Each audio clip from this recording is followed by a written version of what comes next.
हनुमान जी की कथा भाग 10। महायुद्ध में योगदान और रावण वध की पूर्व पीठिका। लक्ष्मण के पुनर्जीवित होते ही युद्धभूमि की सुबह एक नई आशा लेकर आई। वानर सेना अब न केवल संख्या में बल्कि उत्साह और विश्वास में भी समृद्ध थी।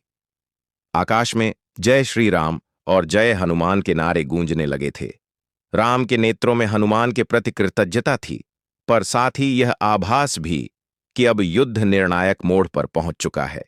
लंका के राजमहल में रावण ने उग्र नेत्रों से आकाश की ओर देखा और सिंहनाद करते हुए कहा, अब रावण स्वयं युद्धभूमि में उतरेगा। राम और उसके वानर दल का अंत अब निश्चित है। वह सुवर्ण मंडित रथ पर सवार हुआ। उसकी बाहें क्रोध से कांप रही थीं और मुकुट पर बैठा अहंकार अपने अंतिम रूप में चमक रहा था।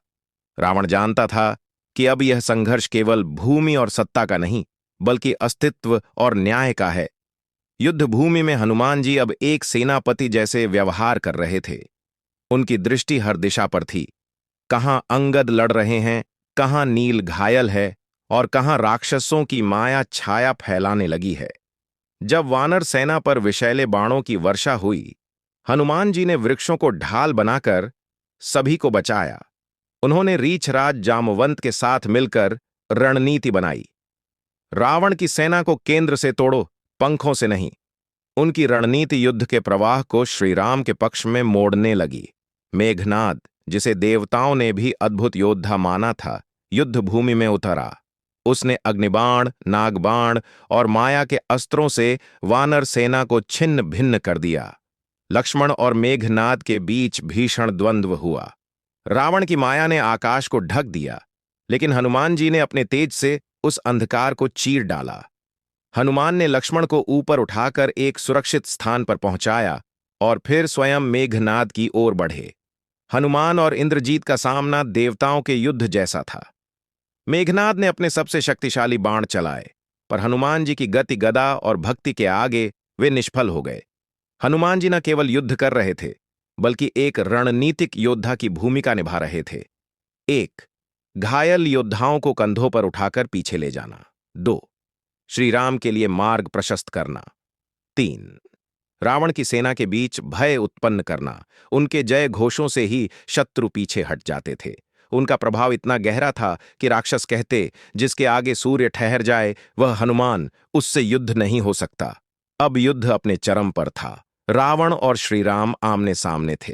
रावण ने कहा, तू मनुष्य है, मैं लंकेश रावण, तू क्या मेरा सामना करेगा? श्रीराम ने उत्तर दिया, तू अधर्म है और मैं उसका अंत। तेरे सामने मैं केवल एक साधारण धनुर्धारी नहीं, धर्म का प्रतिनिधि हूं। रण छिड़ गया। बाणों की वर्षा होने लगी। धरती थर्राई, पर्वत कांपे। हनुमान जी एक अचूक रक्षक की भांति युद्ध के बीच बीच में लक्ष्मण और अंगद की रक्षा कर रहे थे।